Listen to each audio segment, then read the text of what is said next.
Hello, this is a tree fern, Dicksonia Antarctica. It's quite well known nowadays. This one is about 7 or 8 foot tall. This is my fernery at the back of my cottage. This is the shadiest and coolest part of my garden. South facing is at the front. This is north facing, which means it stays cool and damp pretty much all year round, which is the perfect location for these tree ferns, Dicksonia Antarctica. Now this is my little fernery, and in there are 7 of these tree ferns, and I've been keeping these for nearly 2 decades. I've had some successes and I've had some failures. So in this video I'm going to share with you everything that's important that I know about tree ferns. I'm also going to answer 2 questions which I get asked a lot. Firstly, how do I protect them for winter? And secondly, what do I do when the fronds go brown? Now, if I crouch down, you can see there's another tree fern down here. This is one of the shorter ones. And I think it's a good idea if you can afford to do it. And I've been collecting them for many years now, so I've saved up money and I've bought several different sizes. I think it's a good idea if you can afford to buy a short one and a tall one. That way you get to enjoy looking down into the crown. This is the crown at the top. And you also get to enjoy looking at this amazing trunk. And this trunk has been built up over decades, possibly even hundreds of years. They say that these grow a foot every 10 years, so this is almost 100 years old. And the trunk is made up of frond material. They produce a new crown of fronds every year, and as the years go by they die back, and these have been cut off actually artificially, and it produces this trunk. Now, one of the interesting things about tree ferns is, and I got this wrong at first, people think that the bottom is dead and the bottom doesn't connect to the top. But in actual fact, there is evidence to suggest that they do feed themselves from both the top and the bottom. And indeed, they produce roots. Now, when you buy one of these, you will notice that it's cut off, it's sawn off with a chainsaw at the base. It's got a flat bottom. And for all intents and purposes, it looks dead. But if you place that on wet soil, it will immediately start to produce roots. This one here, this big 9-footer, had no roots on it, but I know it's got roots because there used to be a stake on that to keep it upright, and I've removed the stake, and now it's standing on its own because it's put roots in. And there is a video on my channel called "Do Tree Ferns Produce Roots?" and there's evidence in that video because I dug one up and I showed you the roots. So we know for a fact now that these do produce roots. The roots will anchor the plant, but they will also feed the top. Now let's talk about feeding next. I have now come inside the fernery. There's a little circular patio here, and this is a lovely place to come on a hot sunny day for a coffee because it's lovely and cool. And you can probably see that there is a tree fern to my left, a tree fern over my head, and one down here to my right. Again, that's that principle of having different sizes. So that you can enjoy different aspects. And I know that's not always possible because these are expensive. £70 a foot now you can pay for a tree fern, and apparently that's going to get more expensive because there are now some restrictions on exporting these from places like Tasmania, where they come from. So rarity will come into play, supply and demand, and the price of these will go up. The way I see it is, these will outlive me. I will enjoy these for the rest of my life, and they're in a position that I come through all the time, so it's worth spending the money on. I would also say it's worth spending money on getting the tallest one you can possibly afford. And I do know, and I appreciate that that's not always possible. I'm in a very fortunate position because YouTube pays me some money, so I can afford to spend the money on it. We said we were going to talk about feeding. I've already mentioned the roots, and the roots do feed the plant. However, if you imagine the native environment and habitat of these plants, they live under the canopy in the forest, in the rainforest. And so that means that a lot of the moisture will be in the air and dropping down from the trees above. And also dropping down from the trees above will be particulates and bird poo, for example, that will land in the top and feed it. So you can feed these from the top. It's important that you don't overfeed them. But what I do is occasionally I will just drop 2 or 3 pelleted chicken manure pellets in the top. and they will rot away and dissolve with the rain and filter down and feed the crown. Now let's talk about watering for a moment, because I've learned two things about watering these plants. I've actually learned several things, but the two important things are, number one, you must never let them dry out. If they dry out, you will kill the crown in the top, or it will die. It will just completely dry out. But you mustn't overwater them in the winter, because if they get too wet and too cold and freeze in the winter, that can also damage the crown. So it's finding a happy medium. And the way I see it is, I stop watering them in the winter completely, and you can't give them too much water in the summer. So in the summer, I will flood these and flood them and flood them, and I will also water the trunks.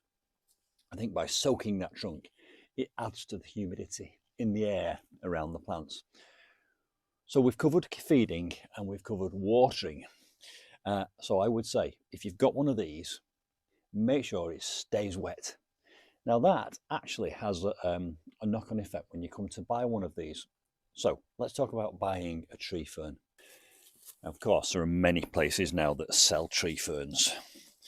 Now, look at these fronds, by the way. Some of them are being caught by the frost. I'll talk to you about that in a moment. But the lovely thing about these fronds is they cast a nice shade, and under there I can plant ferns, and I have arum lilies and ferns and mind your own business. So it's a lovely shady area, and it just keeps this whole place nice and cool. Right, buying a tree fern. My advice is, if you can afford it, spend a little bit more to go to a reputable dealer, someone that's been selling these for many years.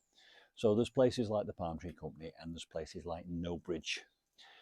And if you go to Knowbridge, by the way, there's a guy there called David. What he doesn't know about these things is not worth knowing. So it's worth a trip to go and speak to David and get some sage advice. Right, when you do buy one, it might look dead. There might not be any growth at the top. That's normal, because they will start growing when you get them in situ. And on another point, occasionally these look as if they've stopped growing or died. Don't lose faith. Stick with it. I've had these that have had no growth for 1 year, and then suddenly the next year they've come back. So don't ever throw them on the tip or the fire. Just give them a chance, because they might have had a shock to the system. You're going to spend about £70 a foot. And I will put the link to Knowbridge and the Palm Tree Company in the description box below this video.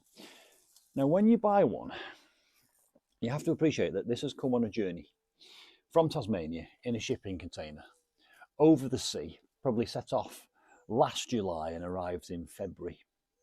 You want to buy one that's not light. If it's light, it indicates that it might have dried out. So try and find one that's heavy, because that indicates that it's still wet and moist.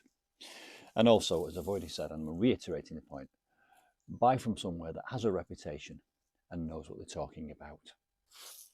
Now, I want to talk about winter protection next. So I shall go over here where we can have a look at this one, which is about my eye level. Now, I have done a video on winter protection. Again, I will link it in the description box below this video. Now, technically, these can survive down to -10 or -15. It never gets that cold in this little courtyard at the back of my cottage, so technically I wouldn't really need to protect them. However, they are expensive, so I think it's worth doing a little bit of work to protect them in the winter time. And I will give you a very brief summary of what I do in a moment, and then we'll talk about what to do with these brown fronds. Now, the important point to remember is, up here is what we call the crown, the place where it grows from. I'm going to get up close and personal in a minute. We're going to have a look in the crown in a moment. But when we look in there, we will see it's like a fist or a group of knuckles that are about to spring open and produce these fronds. That's the bit that you really need to protect. That's the bit that you need to stop drying out. You don't want it to get too wet in the winter, but it can't be too wet in the summer. And we want to try and protect that from the extreme variations of temperature that we sometimes get in the winter. So what I do is I wrap it in underneath this coffee sack. I wrap it with plastic insulation. Plastic insulation because it's made of recycled bottles and it doesn't sit wet, it doesn't absorb water. The water runs through it, but it does provide an element of insulation. The coffee sack is another layer of insulation, but it's just for aesthetics really. It's just to make it look nice because I don't want to see this white plastic. Now that's protecting the outside of the trunk where the crown is. What I also do in the top here is I place loosely and gently into the crown some oak leaves. Oak leaves, because they're organic, they will rot down. There will be an element of food drifting down into the crown, but also they allow it to stay moist.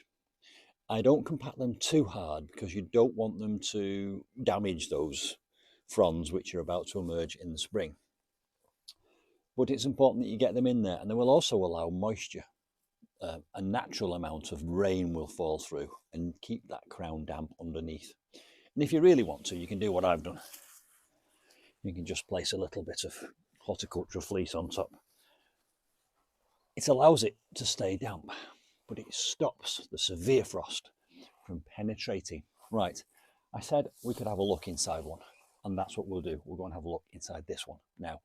Now I'll probably get hold of the camera now so that I can get it into the crown and you can see what I can see. So that's the one we're going to have a look at over there. Forgive my hand if it's shaking.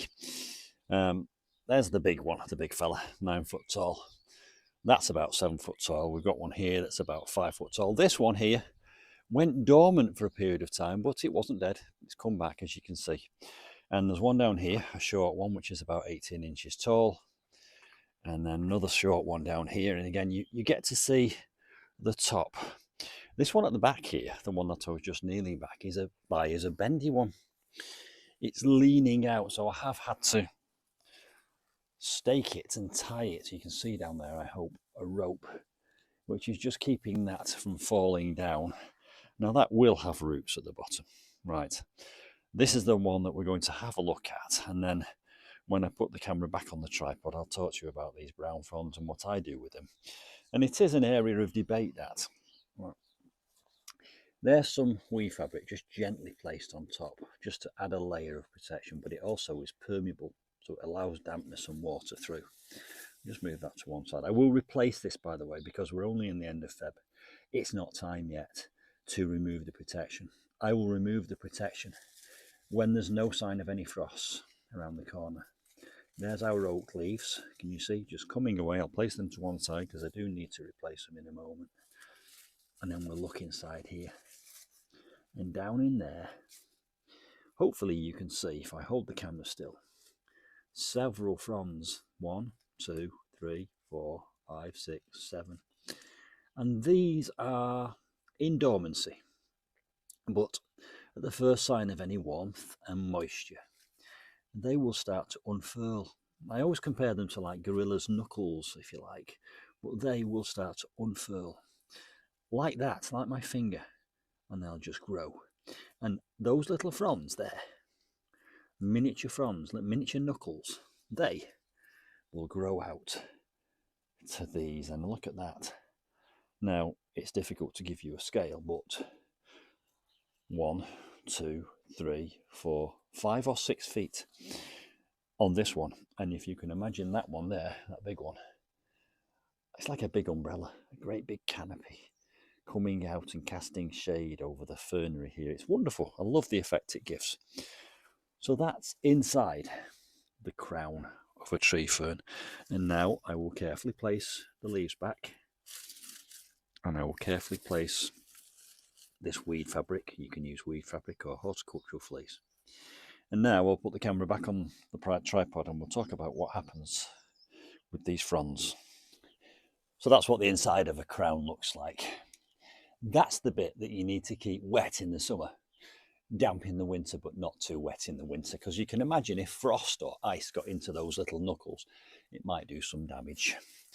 And it might shock the plant and stunt it or even kill it. But similarly, you can, I believe that many of these die from dehydration, drying out in the summer as do from wetness in the winter. Right, fronds. That one there is still green very much. And this one here is brown. The only difference between the two is that one has been caught by the frost that rolls in here. It never gets very cold in here, but occasionally we do get frost rolling in, and you can see it's kind of killed off these delicate little fronds. Last year, none of that got frosted. We must have had a very mild winter, and it stayed. Huge big specimen like this, and it stayed green. But this year, unfortunately, it's gone brown. Now, let me state the obvious, and I'm not being funny, but in the wild, nobody goes round cutting these fronds off, do they? What would happen in the wild is they would eventually die, and they would fall down around the trunk of the tree fern as it grows upwards. Eventually they would rot and fall away. But whilst they're hanging down, they would probably create a moist, humid environment around the trunk. So in the wild, they would probably serve a purpose as they hang there waiting to rot and fall away as the tree fern grows. Nobody goes round lopping them off, right? Okay. But I think they're ugly. So what do? And this is a debate that goes on because some people think if you cut the fronds off at the base, it makes the crown close up. In nature, the weight of the fronds might pull the crown open. I think they're ugly. I lop them off, and I've never experienced the crowns of my tree ferns closing up. What do you do with yours? Let's make this a YouTube hive mind occasion. If you do something different, if you've got a strong opinion on what to do with brown fronds, put it in the comments below so that we can all read your comments and you can share your knowledge. But what I do is, and I will be doing this very soon, I just chop them all off. I put them on the compost. And sure enough, by this time, in about 4 months' time, it will have a lovely set of fresh, new green fronds, and they will start feeding the crown. And we'll go through the same thing every year. I cut them off. Some people leave them on. I think they're ugly. I cut them off for aesthetics. There's no other reason. But some people do think that by cutting them off, you cause the crown to close up. I guess I can see the logic in that. I can understand why people might say that, but I've never experienced that. So there we go, a guide to tree ferns. I think I've covered everything that I think is important. Have I missed anything? If you think I've missed anything, then again, drop it in the comments box below this video. If you think about it, there are hundreds of years of tree fern growth in this small courtyard, and they'll outlive me. Right, hope you've enjoyed that. I hope it's been informative and useful. And again, to repeat myself, if you know anything more, drop it in the comments. Now, I have a bag here with 2 really rather attractive black boxes inside it, and you may well be wondering what they're about. I'm about to explain. This is a prize which I'm giving away. It's a £225 solar powered CCTV camera, and you can win it by entering the draw, and you have to join my club to enter the draw. So it's something I've launched recently. It's a bit of an experiment and it's going really well, and every month I give away the products that companies have sent me to review, and this month it's a CCTV camera. They sent me 2. I've got one on the front of my cottage. This one is going to be given away in my monthly giveaway gift bundle, so I'll drop the link to that in the description box below this video too. I will see you soon for some more tree fern adventures. Bye for now.